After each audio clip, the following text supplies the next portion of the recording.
Bonjour à tous, Dimitri, CryptoParadise.consulting. Aujourd'hui, je vous retrouve pour une vidéo particulière intitulée « Le Bitcoin, c'est mal ». Alors, le Bitcoin, c'est mal, il y a plein de raisons pour lesquelles le Bitcoin est mal. Alors, première raison qu'on va retrouver, le Bitcoin, c'est mal parce que c'est très volatile, comprenez-vous? Ensuite, on va retrouver un autre argument, le Bitcoin c'est mal parce que c'est utilisé par des méchants terroristes ou des criminels. On va retrouver un troisième argument, le Bitcoin c'est mal parce que c'est extrêmement énergivore et donc ça utilise toute l'énergie du monde. Rendez-vous compte, c'est pas du tout écolo. Et comme vous le savez, il est l'heure d'être éco-conscient. Et on a aussi une quatrième raison pour laquelle le Bitcoin c'est mal, parce que le Bitcoin, tout le monde le sait, en fait intrinsèquement ça ne vaut rien, sa valeur c'est zéro. Donc ça retournera à zéro. Alors, si on démontait un petit peu ces arguments un à un. Donc d'abord, le Bitcoin c'est mal parce que c'est très volatile. Ah oui, voyez-vous, si vous investissez sur le Bitcoin, eh bien, vous vous retrouvez sur un océan de volatilité, de remous, et qui pourrait vous faire même vomir. Et là, je vais vous renvoyer à une vidéo que j'ai faite hier, et qui vous prend, qui est une fable, en fait, autour d'une analogie entre ce que font les banques centrales et des énormes navires qui seraient sur un océan, et effectivement l'idée d'aller sur des canaux de sauvetage qui seraient évidemment beaucoup plus sujets au remous. Je vous mettrai le lien en fin de vidéo. Donc le Bitcoin est très volatile, voyez-vous. Alors, comme vous le savez, nous avons décidé de nommer, même dans l'univers des crypto-monnaies qui existe depuis une dizaine d'années, lorsqu'ont sont apparues les premières crypto-monnaies adossées à des fiat, on les a appelées des stablecoins. On a l'USDT qui est le roi d'entre tous, mais on en a d'autres. Alors déjà, cette dénomination, moi, elle m'a tout de suite fait réagir parce que dire que le dollar, enfin, ou une monnaie même adossée au dollar ou à l'euro ou au pound ou quelle que soit la monnaie, dire qu'elle est stable, c'est très amusant parce que on va parler un petit peu de ce que c'est une monnaie stable. La plus ancienne des monnaies qui existent au monde, des monnaies fiat, c'est la British Pound, la livre sterling, la monnaie utilisée en Angleterre. Elle a été créée il y a 371 ans par la Banque d'Angleterre. Alors, quand elle a été créée, une livre sterling, ça s'appelait une livre sterling, British Pound, parce qu'elle valait one pound of silver, c'est-à-dire une livre d'argent métal. C'était l'équivalent d'une livre sterling. Bien. Aujourd'hui, une livre sterling, one British pound, ça vous permet, il vous en faut aujourd'hui 170 à peu près pour acheter une livre d'argent métal. Alors, vous allez me dire, qu'est-ce qui a été volatile entre-temps? Est-ce l'argent métal? Alors, bizarrement, il y a 371 ans, l'argent métal, une livre d'argent métal, c'est rigoureusement identique à une livre d'argent métal aujourd'hui. C'est la même chose. Est-ce qu'il y a eu de la volatilité là? À mon avis, non. En revanche, ce qui a donc bougé, c'est plutôt la livre sterling, n'est-ce pas? Alors, on va vous dire que ce qui est volatile, c'est l'argent métal. Parce qu'il vaut de plus en plus de livres sterling. Et alors évidemment, si je remplace l'argent métal par le Bitcoin, je vais faire exactement la même analogie. Un Bitcoin il y a 10 ans, c'est le même Bitcoin, c'est la même chose qu'un Bitcoin aujourd'hui. Pourtant, ça ne vaut pas du tout la même chose. Alors, on va vous dire que c'est le Bitcoin qui est volatile. Moi, j'en suis pas certain. Et je dirais même que j'ai la conviction très profonde que ce qui est très volatile, c'est plutôt les monnaies fiat sur lesquelles nous sommes. La seule chose qu'elles ont pour elles, c'est qu'effectivement, on reste dans un monde où toutes les transactions sont faites en monnaie fiat et tous les produits qui vous sont vendus et que vous achetez sont évalués en monnaie fiat. Donc c'est ça qui rend, entre guillemets, et qui fait que dans votre esprit, vous évaluez les choses dans ces monnaies-là et que vous évaluez toute chose autre que les monnaies fiat en comparaison de ce que ça vaut dans cette monnaie fiat. Mais ne vous trompez pas, ce qui est très volatile, c'est la monnaie fiat. Et vous savez, il y a une phrase qui dit, ce que vous achetez, quand vous achetez quelque chose, ce que vous payez, c'est le prix, ce que vous avez en échange, c'est la valeur. La valeur, elle, très souvent, elle ne se modifie pas au fil du temps. Et ce qui va se modifier, c'est le prix. Si vous prenez une maison il y a 20 ans et la même aujourd'hui, la même maison que vous avez achetée il y a 20 ans, elle a peut-être triplé en prix. Est-ce que vous êtes pour autant enrichi 3 fois? Vous en avez certainement l'impression parce que vous avez 3 fois plus de dollars ou d'euros pour cette même maison. Mais la vérité, c'est que la valeur, c'est-à-dire la maison, elle, n'a pas bougé. Ce qui a bougé, c'est le prix. Et donc, la volatilité n'est pas du côté que l'on croit. Voilà pour le premier argument. Deuxième argument. Le Bitcoin, c'est mal parce que il est utilisé par des criminels et des terroristes. Alors, voilà une allégation qui est très très grave, mesdames, messieurs.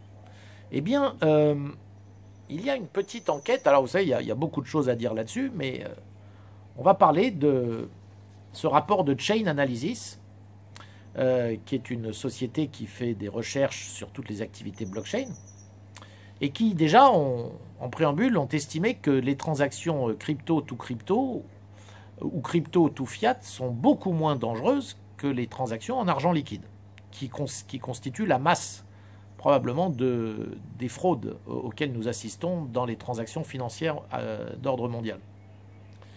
Mais ce rapport révèle que le nombre de transactions illicites varie sur la blockchain entre 0,4 et 1,1% des transactions sur la blockchain. Et ça, c'est quelque chose c'est une étude qui a été faite entre 2017 et 2019, c'est-à-dire sur 3 ans. Or, si vous faites un petit calcul, on va revenir à la capitalisation totale des crypto-monnaies entre 2017 et 2019. Allez, on va faire simple, on va arrondir à 500 milliards de dollars, même si on a été en dessous pendant pas mal de périodes de cette période-là. Mais disons qu'on était à 500 milliards de dollars.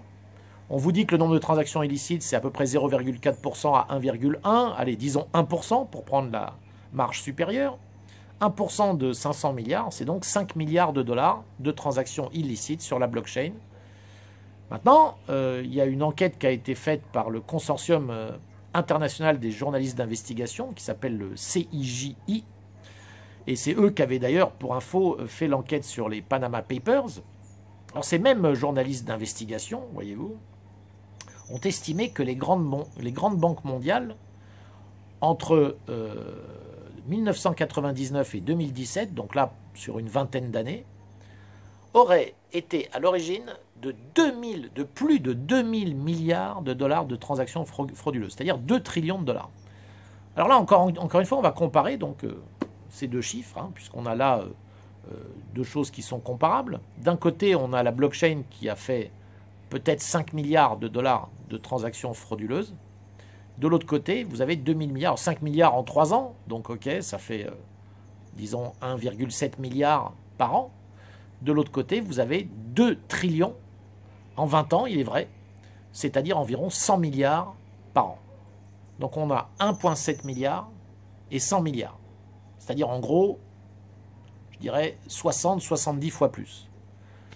Et on va vous dire que c'est mal le Bitcoin parce qu'il permet les transactions frauduleuses. Eh bien alors, dans ce cas-là, les banques, c'est 70 fois pire. Troisième argument, le Bitcoin c'est mal parce qu'il est très très énergivore, voyez-vous, mesdames, messieurs, très énergivore. Le vilain Bitcoin, il n'est pas éco-conscient. Et si vous utilisez le Bitcoin, c'est mal. Pareil, faisons un petit comparatif. Le Bitcoin, il est vrai, utilise, alors j'ai vu ça récemment, autant d'électricité que la consommation électrique d'un pays comme l'Argentine. Waouh, ça fait peur ça. Alors déjà, une petite remarque, le Bitcoin, on peut miner la journée, vous voyez. Même dans un pays comme l'Argentine, comparer des choses comme ça, c'est un peu ridicule parce que aujourd'hui, vous avez des capacités de production électrique qui sont très inutilisés à certaines heures. Vous le savez très bien, si vous faites du solaire par exemple, le solaire il a un gros souci, c'est qu'il va vous fournir de l'électricité au moment où il y a le plus de soleil dans la journée, c'est-à-dire au moment où finalement les gens en ont beaucoup moins besoin, globalement. Hein, donc miner du Bitcoin peut être un moyen déjà d'utiliser de l'électricité à des moments où justement la plupart des gens n'en ont pas besoin, et puis peut-être on peut en miner moins à certains moments où il y a des pics d'utilisation. Mais c'est un autre sujet. Même si on compare le niveau global de consommation d'électricité, alors, je vais juste vous prendre quelques exemples. Un exemple d'ailleurs, je ne vais pas m'embêter. Les grandes banques mondiales ont à peu près, alors, juste les banques européennes emploient alors elles employaient en 2009 3 millions d'employés, elles emploient en 2018 2,67 millions de personnes sur l'Europe, seulement l'Europe. Si on prend la Chine, juste la plus grosse banque chinoise, qui est la Agricultural Bank of China, elle emploie à elle seule 440 000 personnes. Vous avez la deuxième banque, qui est la plus grosse banque, encore une chinoise, elle en emploie 400 000. On est déjà à 800 000. Et si vous ajoutez la troisième, on est à plus d'1 million. Voilà, là on a l'Europe, on a les États-Unis, on a la Chine, on n'a même pas compté les États-Unis. Donc si vous voulez, grosso modo, je vais dire que tout le secteur bancaire mondial, il emploie au minimum, 15-20 millions de personnes. Bon, à votre avis, 15-20 millions de personnes qui vont tous les jours travailler, donc qui vont utiliser leur voiture, qui vont dans un endroit pour travailler, qui vont utiliser l'électricité dans cet endroit. Vous avez tous les transports de fonds, de cash, qui se font de banque à banque. Tous ces services, et évidemment tous les services bancaires sur Internet, etc., qui utilisent de l'électricité. Vous pensez vraiment que vous allez comparer ça à la production énergétique du Bitcoin? Alors si on additionnait tout ce que font ces 20 millions d'employés dans le monde qui travaillent dans les banques, et si vous additionnez tous les coûts que cela implique, vous allez vous retrouver avec quelque chose qui n'est pas du niveau de ce que produit l'Argentine en électricité, ça va probablement être supérieur à ce que produit les États-Unis en électricité. Donc, encore une fois, comparaison n'est pas raison, on est face à deux choses qui n'ont strictement rien à voir. Le Bitcoin, lui, il emploie personne, quasiment. Il y a quelques personnes, évidemment, qui travaillent dans des fermes de minage. Ok, ça doit faire quelques milliers de personnes dans le monde. Vous n'avez pas de réseau, vous n'avez pas de transport de fonds, vous n'avez pas de bâtiment, vous n'avez rien. Vous n'avez rien. Donc écoutez, les gens qui continuent avec cet argument-là, je dirais que c'est peut-être un de ceux que vous pouvez balayer d'un revers de la main le plus rapidement possible. En plus, j'insiste sur une chose, c'est que le Bitcoin va permettre des réallocations intelligentes justement de la façon dont on va utiliser l'énergie, et notamment dans des endroits géographiques et à des heures où l'énergie est très peu utilisée aujourd'hui. Et alors, je vais garder le dernier point pour la fin, c'est le plus beau. C'est celui que j'ai encore entendu il n'y a pas longtemps, c'était Nouriel Robiny qui l'a répété dans une interview, d'ailleurs tout le monde pouffait de rire et se moquait de lui, où il a répété les choses qu'il répète depuis 10 ans et qu'il annonce bêtement comme quelqu'un qui ne réfléchit plus. Le Bitcoin n'a pas de valeur intrinsèque, ça vaut zéro. Et là, j'ai entendu, pas plus tard qu'aujourd'hui, une autre interview sur Kitco, d'ailleurs, qui est avec un intervieweur que je respecte énormément, mais il avait en face de lui quelqu'un. Vous remarquerez que ceux qui disent ça, en général, sont des personnes un peu âgées. Donc là, un peu à la façon Warren Buffett, si vous voulez, c'est les gens qui, à un moment donné, ont du mal à saisir, à comprendre. Bon, même si Nouriel Robiny, lui, est peut-être un peu moins vieux, donc on se demande pourquoi lui, il est resté bloqué à ce niveau-là. Mais donc l'argument qui est le Bitcoin n'a pas de valeur intrinsèque et il vaut donc zéro. Ce n'est que de la spéculation et ça ira au tapis à un moment ou à un autre. Alors c'est merveilleux cet argument. Pourquoi? Parce que il est tellement de mauvaise foi aujourd'hui, prétendre que le Bitcoin n'a pas de valeur intrinsèque. D'abord, c'est un des arguments qu'on entend. C'est celui de Nouriel Robiny, celui de Peter Schiff, celui que vous entendez beaucoup. C'est une hérésie. Bien sûr que le Bitcoin a une valeur intrinsèque. On vient de parler de ce qu'il utilise en électricité, même si ce n'est pas autant que ce qu'utilisent tous les réseaux bancaires, c'est quand même quelque chose d'important. Il faut de la ressource informatique pour pouvoir miner des Bitcoins et pour en créer. Il y a un calcul mathématique derrière, il y a une base de données qui est distribuée, qui est inviolable, inaccessible, inaltérable, totalement sécurisée et qui vous permet de faire des transactions instantanées à travers le monde. Je veux dire qu'on ne vienne pas me dire que ce n'est pas de la valeur intrinsèque. Il y a quelque chose derrière tout ça. Alors, ce n'est pas quelque chose de tangible, soit. Mais quand on vient sortir ce genre d'argument, la plupart des gens, ils ont l'or en tête. Ok, l'or, il est tangible. Est-ce que ça lui donne quelque chose de supérieur ou pas par rapport au Bitcoin?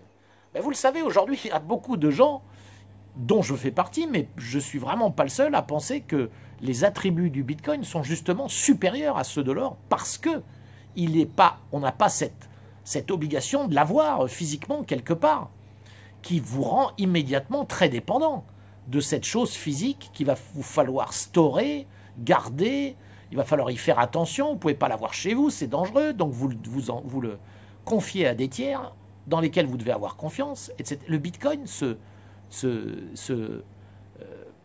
est totalement indépendant de ce genre de notion et vous permet de l'avoir directement sans avoir de problématiques, si vous voulez, liées à ses propriétés physiques. Donc cet argument-là ne tient pas. Et puis on a un deuxième argument, qui est celui que j'ai entendu aujourd'hui, et qui est que le Bitcoin vaut zéro parce qu'il ne rapporte rien. C'est-à-dire que si vous avez des dollars, il vous offre un taux d'intérêt, même si je rigole parce que les taux d'intérêt aujourd'hui que vous allez retrouver en dollars ou en euros lorsque vous les placez à la banque sont aujourd'hui tellement ridicules dans la plupart des banques, voire nuls. Bon, mais admettons, jusqu'à aujourd'hui, c'est vrai que, enfin en tout cas jusqu'à hier, on va dire jusqu'à l'année dernière ou il y a 2 ans, vous aviez un petit taux d'intérêt lorsque vous placiez en argent. Lorsque vous investissez en actions, vous avez des dividendes, donc là aussi, vous avez quelque chose qui vous rapporte de l'argent. Et voilà l'argument qui consiste à dire, puisque le Bitcoin ne rapporte rien, il vaut zéro. Alors là, extraordinaire argument, parce que déjà, première chose qu'on peut répliquer immédiatement à cette personne, c'est et l'or alors? Donc l'or vaut zéro aussi, puisqu'il ne rapporte rien alors. Hein. Pourquoi est-ce que l'or vaut autant? Ah, mais tout de suite, on va vous dire, ah oui, mais l'or, il a 3000 ans d'histoire, le Bitcoin, il en a 10 ans. Ah, donc c'est une question de temps, finalement. Vous voyez, on est aujourd'hui en 2021, c'est sûr que les choses bougent plus vite qu'en l'an 0 de Jésus-Christ. Donc, comparer ça, ça me paraît un peu bizarre. Le fait de dire que c'est parce qu'il ne rapporte pas d'argent que ça vaut zéro, c'est aussi une incompréhension totale sur ce qu'est le Bitcoin, parce que le Bitcoin n'est justement pas ni une action, ni une valeur. C'est une technologie monétaire qui est un game changer et qui change pour de bon la façon dont on utilise la monnaie. Et pour la première fois, l'humanité a quelque chose de nouveau, et c'est ça qu'est le Bitcoin. Vous pouvez le transférer, vous pouvez le garder, aucun tiers de confiance, ça lui donne des propriétés qui sont juste magiques. Et ça, on ne l'a jamais eu auparavant. Donc la réalisation de la puissance de ce truc-là est en train, justement, chaque année, de prendre de plus en plus d'ampleur par de plus en plus d'acteurs. Et donc l'idée même que le Bitcoin vaille zéro à cause du fait qu'il ne rapporte aucun revenu, je ne vous dis pas le nombre d'assets qui devrait valoir zéro aujourd'hui, hein, mais en premier desquels l'or, si c'était le cas. Voilà, donc j'ai voulu détruire un petit peu tous les arguments. Vous l'avez compris, évidemment, le Bitcoin, c'est mal. C'est un peu une boutade, parce qu'en fait, non. Le Bitcoin, c'est très très bien. Et bien entendu, je conseille à toute personne un peu sensée de non seulement s'y intéresser, mais bien sûr, de se débancariser et d'investir dans le Bitcoin s'il n'en a pas trop peur. Car je sais que beaucoup ont peur de le voir monter si vite. Mais rassurez-vous, le Bitcoin n'a pas fini du tout sa montée. Voilà pour cette vidéo. Si vous voulez aimer ces vidéos, abonnez-vous à la chaîne YouTube et cliquez sur la cloche afin d'être notifié de mes nouvelles vidéos. Vous pouvez aussi visiter mon site cryptoparadise.consulting et je vous dis à très bientôt. Merci.